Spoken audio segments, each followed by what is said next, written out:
May 1945. A rail yard outside Brest near the Soviet border. The war was over. You could smell it in the air. Damp iron, coal smoke, and something else. Relief trying to exist where fear refused to leave. The German guards were gone. Their towers stood empty, rifles abandoned in the mud like broken promises. The barbed wire still stood, but it no longer held power. It only marked where suffering had lived.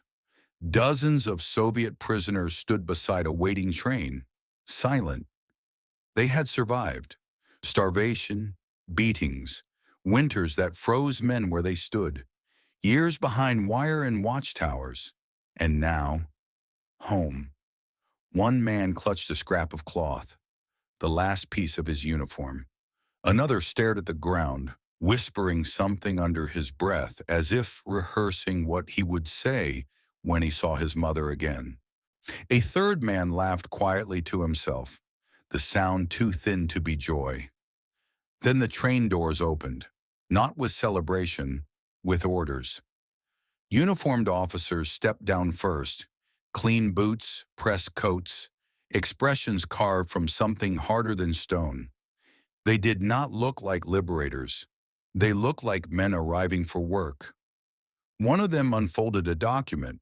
No smiles, no handshakes, no welcome home.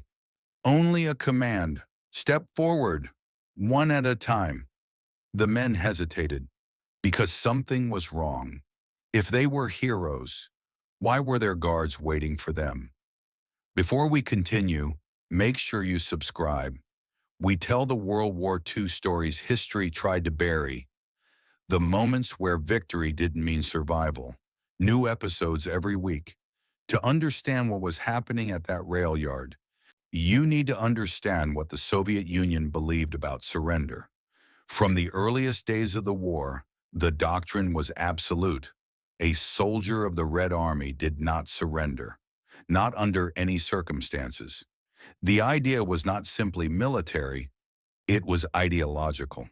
To surrender was to abandon not just your unit, but your country, your people, your purpose.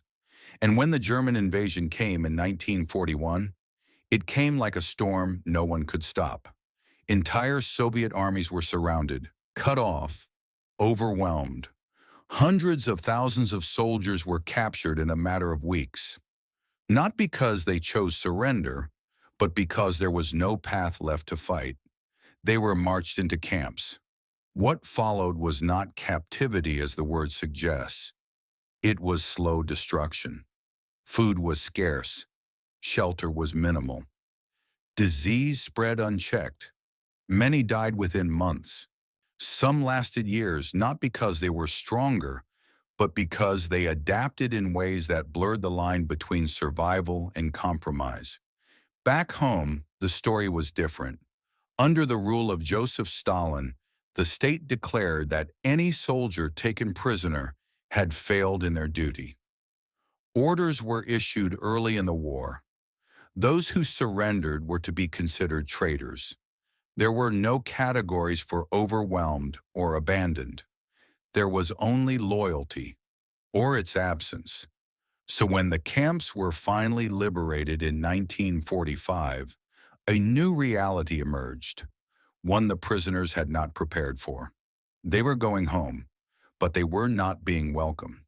Private Alexei Morozov stood among them, his shoulders slightly hunched, his eyes fixed on the ground in front of him. He was 27 years old. Before the war, he had worked in a factory in Smolensk, assembling machine parts with careful hands and a steady rhythm. He had a wife, a daughter, and a life that had felt ordinary in the best possible way. He had been drafted in 1941, captured in the chaos of the first German advance. The years that followed had reshaped him. He had learned how to survive without being seen, how to trade favors without owing debts, how to read a guard's mood from the way he walked. He fixed tools when he could, carried loads when he had to, and stayed quiet when speaking meant risk. But there was one thing he had never let go of: a photograph, folded and hidden inside his boot, wrapped in cloth to protect it from moisture. His wife standing straight despite the wind, his daughter small and smiling, her hand gripping her mother's coat. He had looked at it in the dark, when hunger made sleep impossible. He had memorized every line of their faces. He had survived for that image. Now, as he stood in line watching names being called, he felt something he had not felt even in the camps. Uncertainty. Not about whether he would live, but about whether he would be allowed to return to the life he had survived for. At the front of the line stood Major Sergei Volkov. He did not raise his voice. He did not rush. He simply observed. 41 years old, a career officer of the NKVD, Volkov was not shaped by the chaos of the battlefield, but by the order of ideology. Where others saw returning prisoners, he saw questions that needed answers, potential collaborators, compromised loyalties, men who had lived under enemy control for too long. But he carried a leather folder filled with names, notes, and decisions that had already begun to form before he arrived. When a junior officer hesitated over a file, Volkov spoke quietly, almost gently. A man who survives the enemy may already belong to him. It was not said with anger. It was said with certainty. Alexei's name was called. He stepped forward. Volkov glanced at him, then down at the file. Captured 1941. Labor camp. Survived until liberation. A pause. Then the question, why are you still alive? The words hung in the air, heavy with implication. Around them, other men were being separated, some sent to the left, others to the right. No explanations were given. No patterns were clear, just decisions. Alexei realized something then. Survival was no longer proof of strength. It was evidence that needed to be explained, and whatever answer he gave would decide everything. A man ahead of him, Ivan Petrov, someone Alexei recognized from the camp, answered quickly when asked the same question. I worked in the kitchens, Ivan said. That's why I lived. He was taken aside immediately. No shouting, no violence. Just removed. The line closed behind him. He was gone. As the process continued, Alexei began to see the shape of it. Those who claimed resistance were questioned harder. Those who admitted cooperation were marked faster. There was no safe answer. One man insisted he had sabotaged German equipment. Another admitted he had carried supplies to survive. Both were taken. Different words, same result. This was not about truth. It was about classification. When Alexei reached the front again, his photograph was discovered during a search. Volkov held it carefully, studying the faces. A wife, he said. A daughter. He looked up. They believe you are a hero. The statement was calm, observational.